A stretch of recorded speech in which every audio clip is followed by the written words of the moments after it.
মুর্শিদাবাদ জেলা brick field অ্যাসোসিয়েশনের 43তম বার্ষিক আলোচনা সভা ও বার্ষিক অনুষ্ঠান অনুষ্ঠিত হল বহরমপুরের হিজল অডিটোরিয়াম হলে।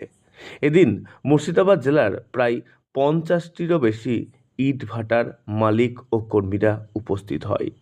বর্তমানে জিএসটির বিষয় নিয়ে বিভিন্ন বার্তার পাশাপাশি আগামী দিনে এই ব্যবসায়ের রূপরেখা কিভাবে উন্নয়নমুখী করা যায় সে নিয়ে বিস্তর আলোচনা হয়।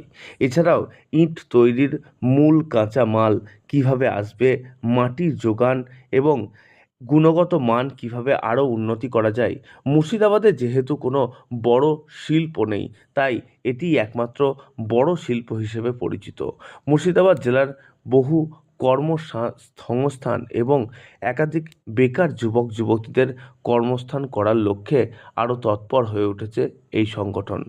আজ অর্থাৎ 23শে সেপ্টেম্বর মঙ্গলবার এদিন বিকেলে অনুষ্ঠিত হয় এই আলোচনা সভা, চলে প্রায় রাত্রি পর্যন্ত।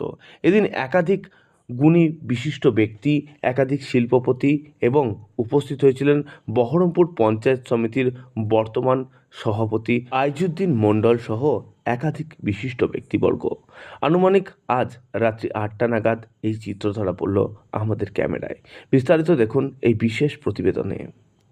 সবাইকে অনুরোধ করব, because we are the largest, আমরা যেহেতু দেশের সবচেয়ে কথা আমরা দিকে হবে তো একদম ফ্রি অফ কস্টে আপনাদের পরিচয় সার্টিফিকেট একটা করে দেবো একজন একটা করে দিতে। তাহলে এটা বলবো লালিত করছেন করুন, পাশাপাশি ফায়ার বা ব্লক যেগুলো নিয়ে আপনারা ফায়ার ইউজ হচ্ছে, আপনারা এটাও মাথায় রাখবেন। Help members transition to cleaner technologies and improve working conditions. Work with local authorities and policymakers to create supportive policies, provide access to finance and ensure a level playing field. তার জন্য সহযোগিতা আমরা চাইছি। আমাদের জিএসটি যারা আছেন, আমাদের নেতৃত্ব গিয়েছে, কথা হয়েছে, আমি এই ব্যাপারে নতুন করে কিছু বলতে চাই না।